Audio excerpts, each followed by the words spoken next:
Welcome to Inside Benedict College Football with head coach Ron Dickerson Jr. What's up, coach? How you doing? I'm good. You gotta be feeling good.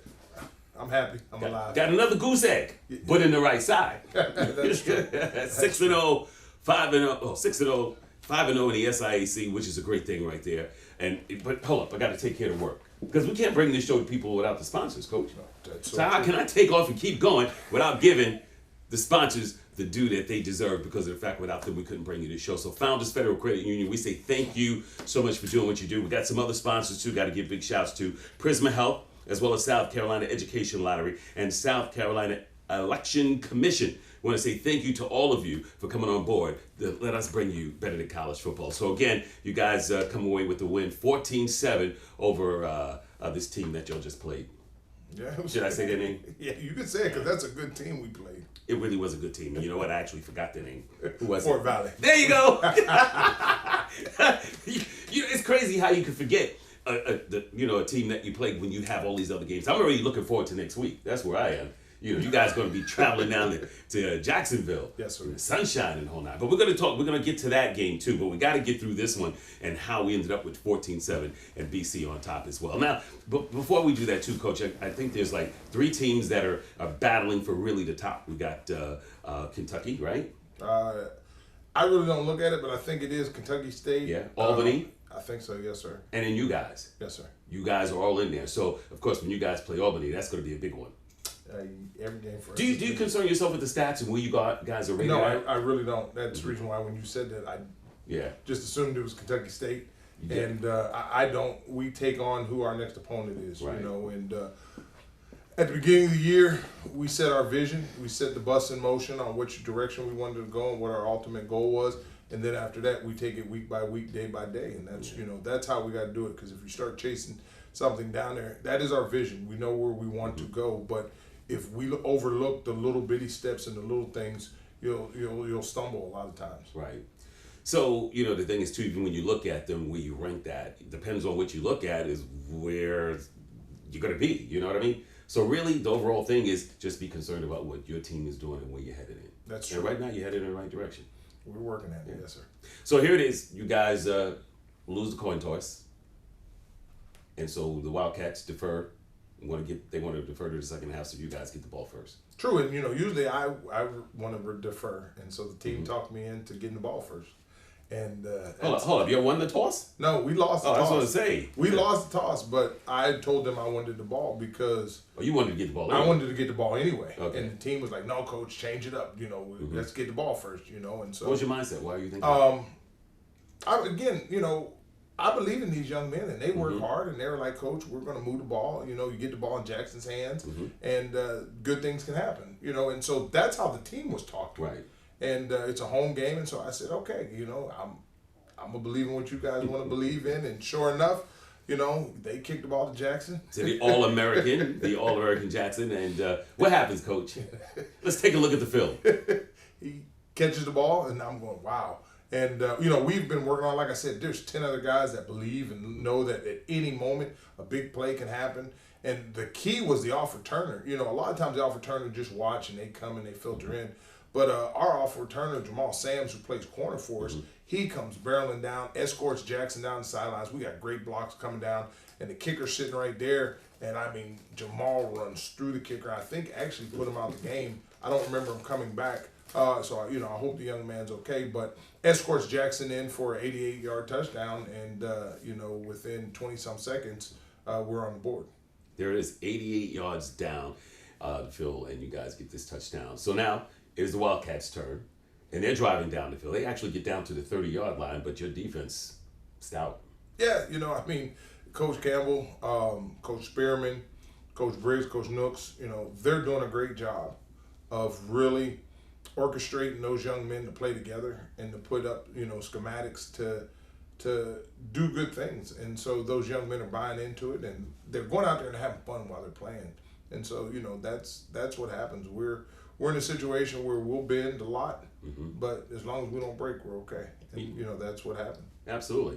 Like I said, you guys get it down to the 30-yard line. But the Wildcats wants to test your defense, and Okachuk comes up big. Again, you hear me say this quite often. I'm happy he's on my team.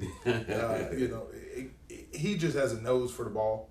And, when you have him and Isaiah Stevens and Ty Patterson, you have Casey Bolden, a lot of those guys, you don't have enough people on offense to cover them all up. And so, they just play off of each other. And he, in the time of need, when we needed him, he showed up. So Benedict College defense shuts down Fort Valley State for the most part of the first quarter. And you also started out with Jackson as QB, but then you make the switch and you go with Ocean. Yeah, and it was a decision. I mean, some things had happened, nothing bad or anything, but Jackson has been a great contributor. And so, we wanted to put him in a situation to where, he could put us in a good and then come back in. And, Darius had taken a couple of snaps off again so we can rotate. Our quarterback room is really good. And, if something happens, we got to have the next guy ready. And not standing on the sidelines is ready. And so we just decided to go with Jackson. And, Jackson did a good job. But right now the starter is Darius, so we came back with Darius. And, we struggled a little bit on offense. And I'll go back to it. That is not a 1-5 team. I mean, they're not. They're that may be one of the best defenses that we faced. Besides having to go against ours every day at practice, and that's no disrespect to anybody else.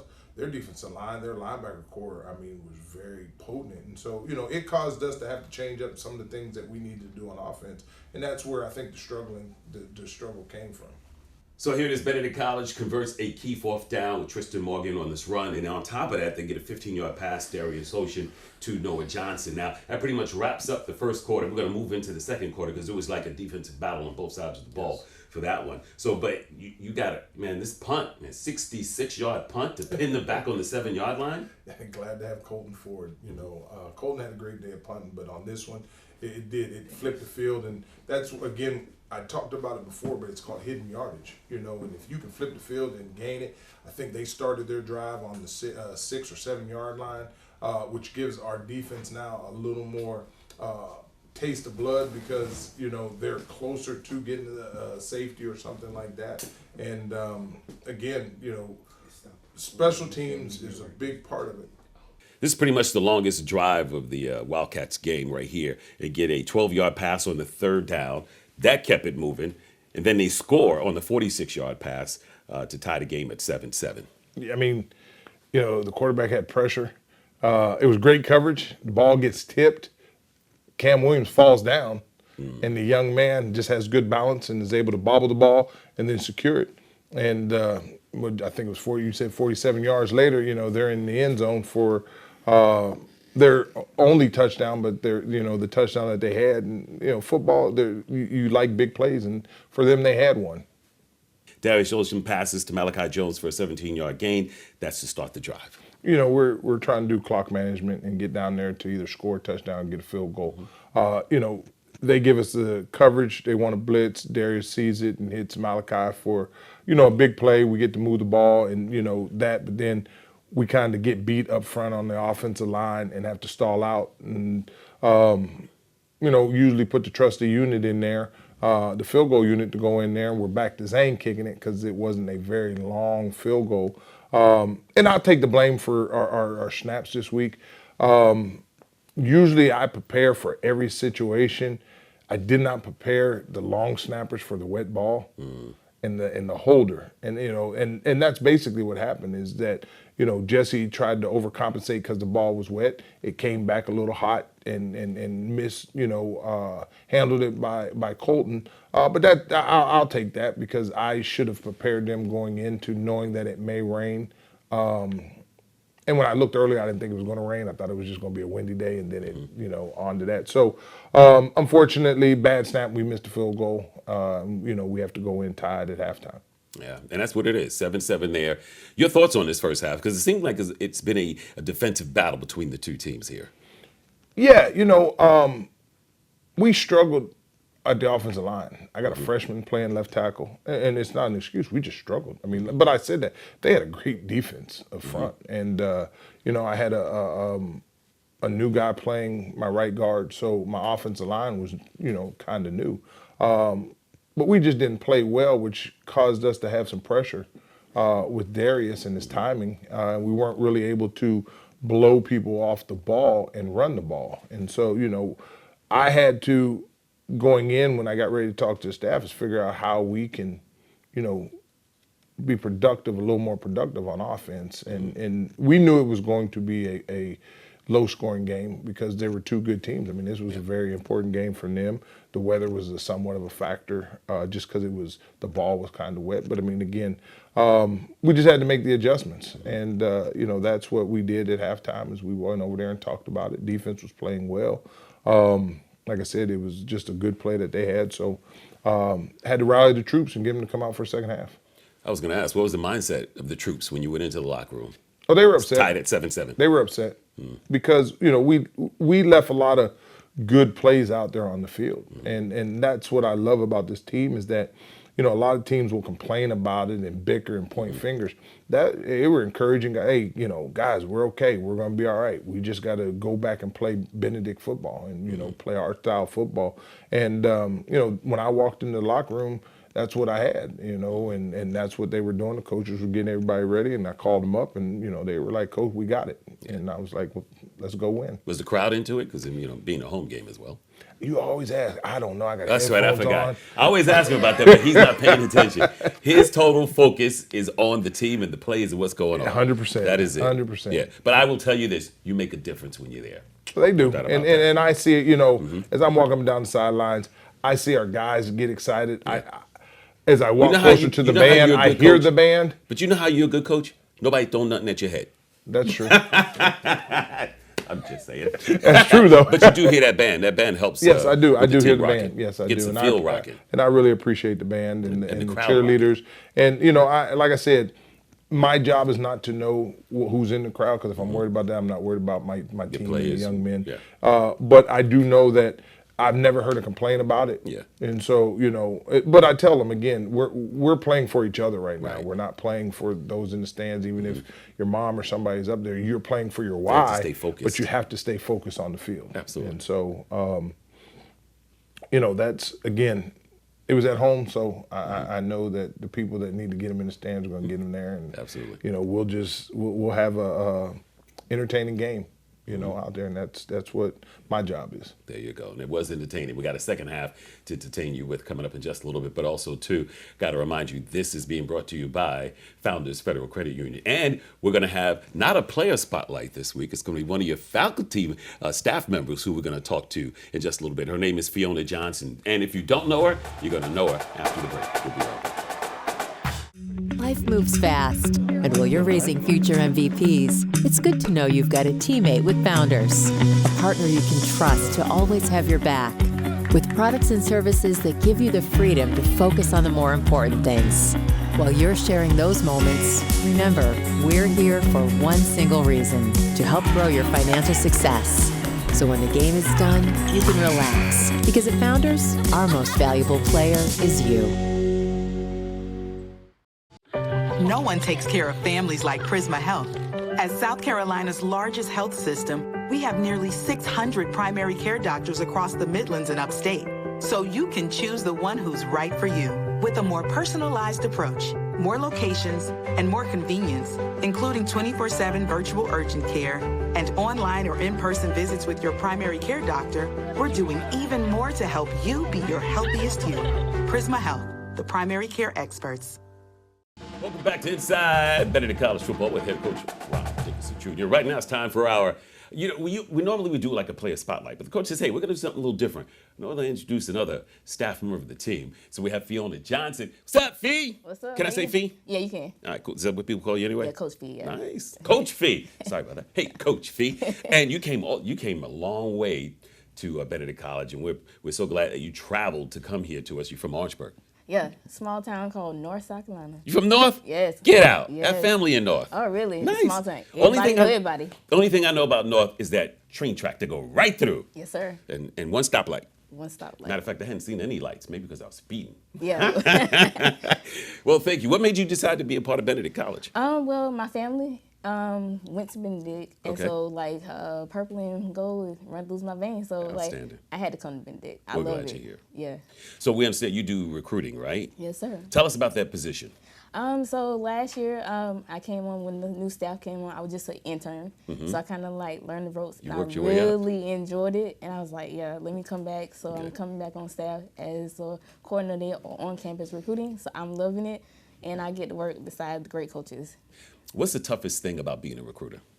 I don't think it's tough. It's just like I love just building the connections with the players and like getting with the coaches and like sending out the invites and just having them coming to the games and just like loving like what we bring to football, because like we are a family here. So just to feel the energy and like they were like, dang, I really want to be a part of this. So it just love to see like the smiles and enjoying the scene. So that's what I live for. Yeah. What's the thing you love most about being a recruiter? Interaction, because I'm Okay. a big people's person. I'm Yeah. kind of behind the scenes, but when I get like open up to you and start talking, I love to like see what they want out of their football career. So when they start telling me, I'm like, okay, yeah. That's an important part, because Yeah. you know when they're telling you what their goals are, where they want to be, your job is to help try to make that happen Yes, for sir. them as well. And I love to like kind of connect them with the coaches and everything, and see how they build a bond with them, because that's the main thing, building the like bond with the coaches and stuff. Yeah, yeah. Not only did you come a long way from Orangeburg, South Carolina, Yeah. but you're also like the tallest person here too. Yeah. I am. How tall are you? I'm 4'9". 4'9". Yeah. So hold up. So when you're looking at most of these plays and you're the recruiter here, so like tell me that feeling. It's like, how does it Definitely, feel? if you see me on the sidelines, like they're like 10 times bigger than me. So Yeah. like, yeah. But you know, you got that power. I got their respect, so I love that about them. Yeah. And what is it about? It's about this having that gift of gab, to be able to talk to the players and get them to understand. Yeah, I love and do the to things like they build need that to do. connection with them. I know their names and they adapt me up. Like last year, Yeah. I was an undergrad, so like when they see me on campus, they was like adapt me up, Coach V, and everybody like, dang, you know That is everybody. so- Yeah, It's a good feeling, it's right? a good feeling. Yeah. Yeah, for sure. What do you like to do when you're not coaching and doing those type of things? Mostly spending time with my family, Okay. because I am up here now. So like going home and spending time with them, Yeah. and just like I'm all about family. So like, and it's always good to look up in the stands and see my family. Because like even last year or even before I came on staff, like our family is like big on football with Benedict. So like we will always have like a group chat. All right, let's get our tickets for the game. So like them seeing me on the field is just like, and I can just look up and see them. And Yeah. It's like, So yeah, cool. it warms my heart. Yeah. So cool. You're speaking about family. Are any of them like Bulldog fans and Benedict fans in that house, or they're all Benedict? All Benedict, but I do have like other cousins that are Bulldog fans. Oh, do they call you a traitor? Yeah. Tell them come on board over here. This is the good side. Yeah, I always hear it, but This is the hey, good side. We 6-0. There you go. Yeah. She said it. Fiona, thank you so much. We appreciate you, no Appreciate doubt. All right. We're back. Oh, wait. She tried to run out of here. We're back with more head coach Ron Dickerson Jr. This is Inside Benedict College Football.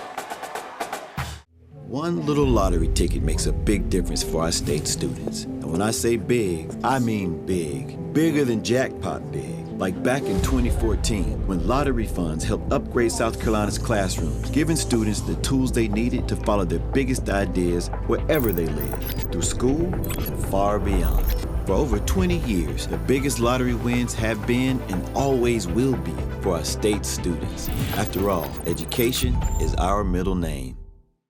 Welcome back to Inside Benedict College Football with head coach Ron Dickerson Jr. I'm Curtis Wilson. We're so glad that you joined us. I want to say big shouts to our sponsors as well. Of course, Founders Federal Credit Union, Prisma Health, always a part, as well as South Carolina Education Lottery. And then we got to give big shouts to South Carolina Election Commission too. So there it is. Support those who support Benedict College Football. We appreciate them, and we appreciate you watching the show as well. So let's get down to the nitty-gritty. It's the second half of this. Now, in this second half, there's a lot of 3-and-outs going back and forth with the teams. And again, that's because of the fact that everybody's playing on all cylinders. That's true, and so, we have to play and we have to win this game as a three-headed monster, and that's special teams, that's offense, and that's defense, and so that's what we plan on doing. But we had the opportunity to have the ball, like I said, we had to make some adjustments, get to a fourth down situation, hand the ball off to Tristan again. I think we convert for the first down. Try to get some quicker throws to help with the offensive line and the pressure that they're getting. And I think, Darius has a good couple of targets that he hits, which gives us the opportunity to move the ball. We get past half the 50-yard line and get on the other side. One of those was a hookup to Malachi Jones, which was a 14-yard pass as well in it. Yes, it was another one where, we do the RPO. So when they rock the safeties and they come down, Darius reads off of that, signals to the wide receiver, and that's the second time that we've, had that because of the coverage that they decided to give us. And so, I think we get to a situation where I think we either lose a yard or we get sacked on a play, and it's third down now, and 3rd and 13 to be exact. And I think I call timeout because I got to come up with something very strategic, on what to do. And so I go over and I look at the coaches, and they all give me these are the third down calls and all that other stuff, and. Well, this must be the play everybody's still talking about today. Yeah, and so we got a running joke because we name all of our trick plays candies, and I kept calling it TikTok, because all our guys are on TikTok and everything else. But the name of the play was Kit Kat. Okay. And so I got it right. And when I said, "Hey, let's run Kit Kat," everybody stopped and they looked at me and they're like, "You sure, coach?" And I was like, "Yeah, that's the name of it, right?" And they were like, "Yeah." And they were like, "All right, we got it." And, so every week we spend 45 minutes on special teams, but we'll spend about 15 minutes on unique plays. Right. And, we have a nice little bag. It's something that, my father told me, when I was with Coach Nutt, when we were with Monty Schottenheimer with the Chiefs, they all said you got to have your little trick bag. You never know when you're going to use it. You never know when you're going to use it. And so I knew it was 3rd and 13 and they were going to pressure me. And we were struggling at the offensive line a little bit to pick up the blitz. And so I said, well, we had been running it against our defense and it had worked. And so I said, well, let's pull it out. But again, just calling it and watching those guys smile, I said, it's going to work. You know what I'm saying? Because they believed in it. And sure enough, we bring across, we hand the sweep off. We see the pressure. Coach Holmes on the mic goes, "Oh my goodness, he's going to get tackled." But it's the exact same thing that happened when Israel Nwokocho came up the field in practice and hit Jackson Williams. Jackson flips it to Johnny, and now Darius has to lose about 25 yards. And so Johnny comes around, he flips it back. Well, at this point in time, we have our parade of elephants running down the line of scrimmage, and they just stand on our sidelines. And Jackson plays like, he got tackled, gets back up, comes back behind the line of scrimmage so we can have the screen. Darius catches the ball, throws it, and then you got thousands of pounds running down the field. And you got the fastest guy, if not one of the fastest guys in the conference, running down behind them. And, it was good to see something that they have worked on since the beginning of camp to come to fruition. It worked to perfection, basically. That's what it was. I mean, we got to see this again. I mean, I know they just showed it to you, but let's see this play again. As you see, quarterback goes back, hands it off, it goes up to the other guy. Now it's going to be pitched back and then pass all the way down there. And now here's the thing. You got a wall of purple. Yes. Nobody's getting to Williams. That's for sure. True. It takes it all the way into the end zone. He does. Everybody's going crazy on this thing.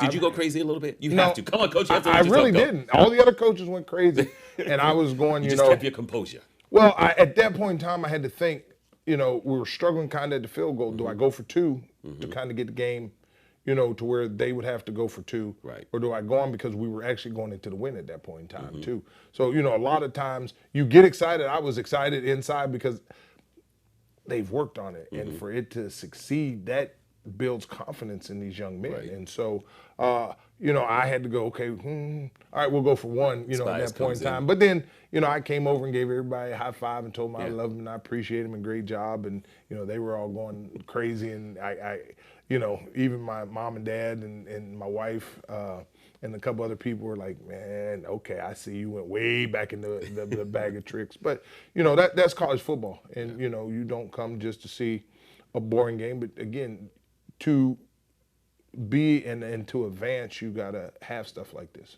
So it is 14-7. Now we're into the fourth quarter, and it's been pretty much just, again, a defensive battle going back and forth with the teams. And you guys are still up, but you got some other key plays that happen as well.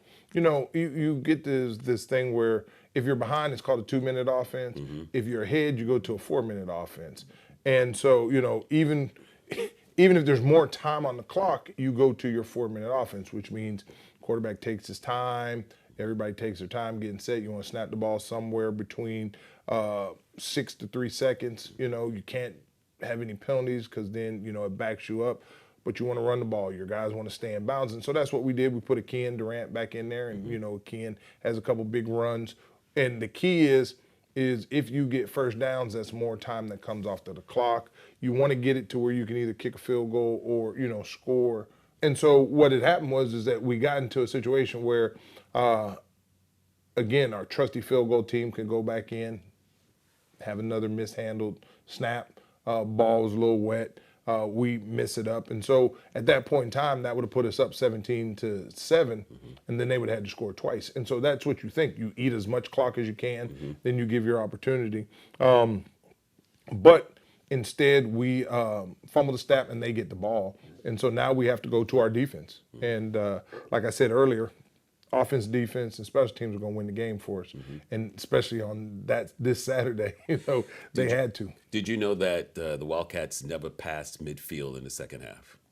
I didn't know that until Sunday. Yeah. I didn't know that until, you know, when I came back in and watched the film, and you know, I kind of gave our defensive coaches a high five and told the team I was proud of them. But again, that's what I alluded to earlier, and just as I said, is this was a collective team game that we had to win. And, you know, we took enough time off of the clock, which put them they had to throw the ball. They couldn't just run it and do stuff. And then, you know, you give an opportunity for our defense to pin their ears back and come after you.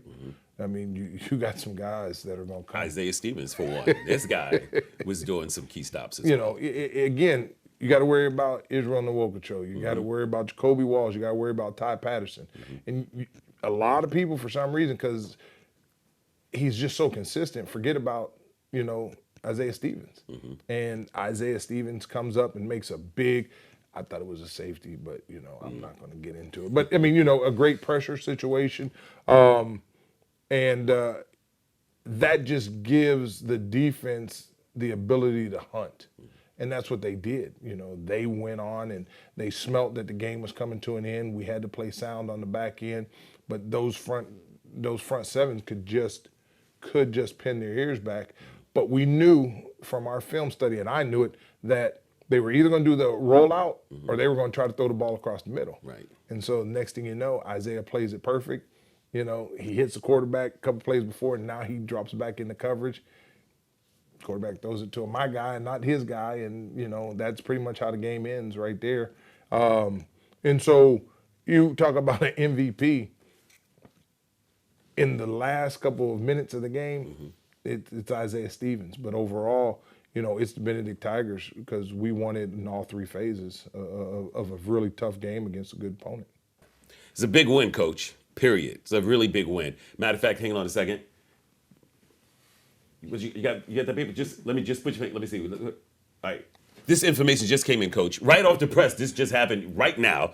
American Football Coaches Association, you guys have moved up into the rankings. You're number 24 right now, which is huge. We're talking about the nation. We ain't talking about just in the Midlands. We're not talking about the SIAC. We're talking about in the nation. You're 24. Yeah.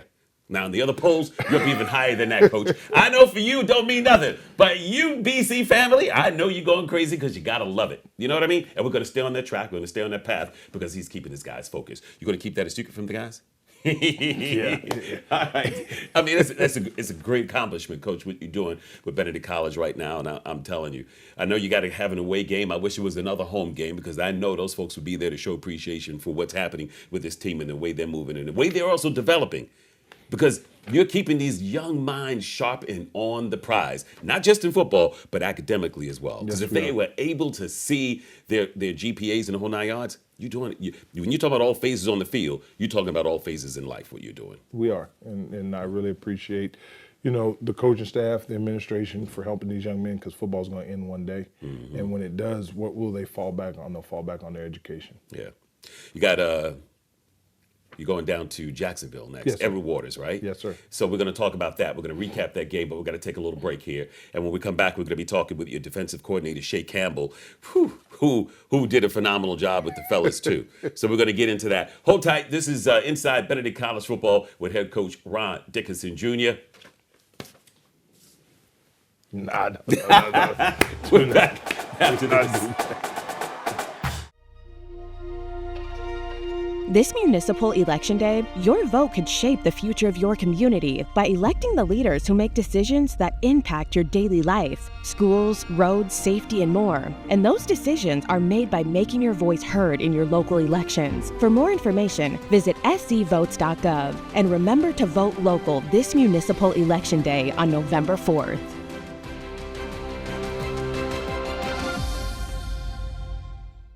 Welcome back to Inside Benedict College Football with head coach Ron Dickerson Jr. And you know what? Right now it's time for our coach spotlight. And on this one, we have our defensive coordinator who's no stranger to the show. It's been on before as well. Shay Campbell, what's up, man? How you doing? Every time I see you, I always want to sing that song. What's the guy saying? Take me home, country road. Because you're from West Virginia, right? Yes, sir. But have you ever sung that song? Oh, plenty of times. See, can you do it for us? I'm good. I can do a lot of things, but singing and dancing is not for me. You're one heck of a defensive coordinator, though. Oh, thank you. This was a game. It was a battle between the defenses. This game that you had with who'd you play? Fort Valley.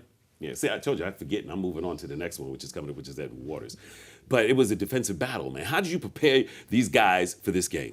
Oh, I mean, preparation is everything for us, and making sure that these guys are in a situation to, be successful, right? We fall in love with the process and not the results. And we take our time, and we meet as a back seven every Tuesday, Wednesday, Thursday, 7 a.m. We send out the practice plays and cut-ups, and we do, a lot of the work we do is on the back, it's on the front end, and then again, being able to put them in situations to, see things that they see during the week, and it's not the first time they see everything. Right. We've been playing really fast, and again, we all play together. And I think that's one of the biggest things is, we do a really good job of playing as a unit, right. And playing for each other and not making it an individual thing. And again, it's showing, and, we got to keep going. So, yeah. So I take it that when between games, like this next game that you're prepping for, it's a lot of film time that you have to go through, right? Yeah. It's a good bit. Again, I don't sleep too much in season, but that's the job, and right. I love it. I wouldn't change it for the world. Again, we're up early. 6:30, and we'll practice at night, and I'll be back in here till probably 11:30. Yeah. I'll go home, go to sleep, and go do it again. It's again, it's all about winning games and helping this team be great, and helping these especially defensive guys just play great football. And that's if that's what my job is, and that's what I'm supposed to do, then I'm going to do it. Speaking about your job, so that means creating a defense that's going to be stout, creating a defense that's going to be able to go up against this offense. Whatever play that they show, whatever formation they show, they know what to do, and you're calling it and you're rolling with it. So it's almost like chess. Correct. It is. It's all chess. But, again, we have a lot of, checks and balances within our, defense where, certain formations we make certain calls. And, that takes a lot of repetition and a lot of guys stepping up into leadership roles where, they feel they can be vocal. And then, again, when you make plays and you build trust within the scheme and within each other, it's easier for you to be comfortable in this defense. And again, they've been doing a fantastic job across the board, knock on wood, of just being all on the same page. And even if, sometimes we might not be in the perfect call, but again, if we're all wrong, then we're all right. So again, if we're all playing as one, again, everybody, I hear it all the time, but so everybody thinks they have the perfect play call, but the perfect play call not executed the right way is a bad play call. So regardless of what the play call is, or if they can't execute it, then it's not a great one. So Let's talk about Fort Valley. Edward Waters, who you get ready to play now. What's going to be the challenges against this team, because it's a high-powered offense? They do a really good job of spreading out defenses. They're going to throw the ball a lot. They do a very good job of creating explosive plays in the passing game. They're going to keep you honest with the running game. They've scored a lot of points, average 29 points, 6 points a game. They've 250 yards in the air per game. They only had 4 interceptions, and that was in one game. So the quarterback does a really good job of protecting the football. They don't give up a lot of sacks. So they do a very good job of of attacking when they want and being conservative, but also, creating explosive plays within that. So it'll be a big challenge for us, again, in the perimeter, but we got to get home and we got to make sure we cover them up in the back end and, just limit explosive plays and again, just do your job. Do your job. That's a big one right easiest. there. Always. So, they always say, the offense scores the points, but the defense wins the game. You agree with that? I mean, you can say Come on, that. Coach. I mean, yeah, but, at the end of the day, it's, it's a team game. There's going to be times. Let me say, Benedict offense is always on point. Benedict defense is just as on point. But, of course, you guys got to hold up the offense that you're playing against. If they can't score, you're going to win. 100%. We don't give up points. Defense wins games. Go ahead, say it one time. No, we all win games. I can't do that. I don't. Again, I can't individualize us. And I got you, Coach. Again, even with the players, See, you know what I like? Play as a team. When you have somebody from West Virginia, you say something, you embarrass him. You can tell he turns red. Thank you so much, man. We appreciate you being here. Yes, sir. Inside Benedict College Football. This is what it is with head coach Ron Dickerson Jr. You've never been afraid to put in the work. The extra early, extra late, extra work. Because you understand that education is the key that unlocks everything. Better pay, better hours, better opportunities, a better you. And playing the lottery is no different. Getting educated before you play gives you the tools you need to be a better player, like knowing when to play and when to take a rain check. Visit sceducationlottery.com/betteryou to be a better player. Welcome back to Inside Benedict College Football with head coach Ron Dickerson Jr. Brought to you by Founders Federal Credit Union. And as you know, we got a ton of sponsors that we say thank you. Matter of fact, you want to be a sponsor? Come on, hit up. Who did they hit, Dennis? Coach Willie Washington. Hit up Coach Willie Washington, all right? Athletics Director. You want to be a sponsor of this show. I mean, we're moving. We're shaking. We're doing some big things. Matter of fact, we're baking. What's for lunch?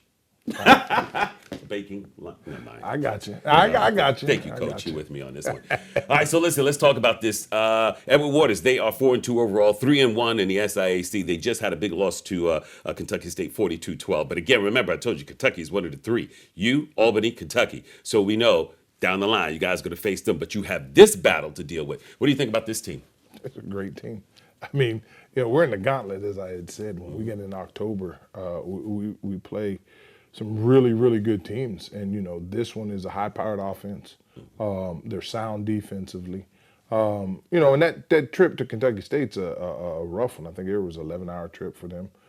We made it last year. But they've had some transition right at the beginning of the season that their head coach left. And then, coach comes in and he does a good job, rallies them around. They beat Virginia Union.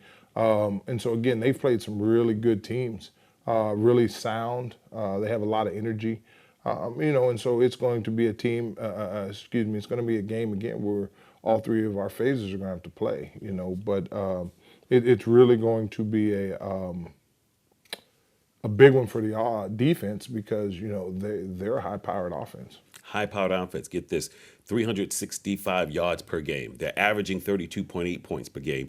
And so they're ranked third in the SIAC for total offense. So, yeah, there's your defense, again, is playing on all cylinders, but they're going to have to do it again for this one. Yeah, that's the good thing is that we put the last one behind and it's the next one and it's the only one. And that's how we got to play it, and as I will always say, it's how we play, not who we play. Right. And no disrespect to anybody we play, but if we play good Benedict football, we'll put ourselves in a good situation. Any key players that that Benedict needs to key on or anything like that? Yeah, again, their quarterback does a great job. They have some really fast receivers. They like to throw the ball down the field also like we do. And so, can I pinpoint one? No, because they just play so well as a unit. Mm-hmm. They got a good running back, and they do a good job of getting the playmakers the ball. And so, defensively, they have two good sound corners. Their safeties are good, and so it's going to be a good game down there in Florida, and I'm looking forward to it. It's a 4 p.m. kickoff, and I'll tell you how to be able to ride down that way. But, Coach, let me ask you this. Can you tell me the name of the next trick play you may use on this team? And what you're going to do? No. I tried, Dennis. But I'm gonna tell you, still talking about that one that you did. And if you missed it, just go. Is it on YouTube or anything like that? Is out there like that for people to be able to catch it? All right. Just rewind this show. You'll be able to see it again. That's for sure. All right, Coach, here it is. Athletic Booster Club. They're taking the bus down to this game. All you have to do is contact Robert Thomas for more information. What's the telephone number? Is it going to be on the screen? It's on the screen. It's on the screen right now. There it is. Robert Thomas's information is on the screen for you to be able to get on the bus and ride on down to Jacksonville, Florida for Edward Waters in the game. Again, it is a 4 p.m. kickoff. Coach, man, thank you so much for what you do. We appreciate you, and we're looking forward to next Monday when we recap this game. Thank you very much. You're the man. Appreciate it, Coach. You. All right. Now, on the next one, you have to sing a song. Okay. All right. That's going to be interesting to see what song he's going to sing. Thank you so much for watching Inside Benedict College Football with head coach Ron Dickerson Jr. Appreciate you. And, of course, go Tigers. Go Tigers.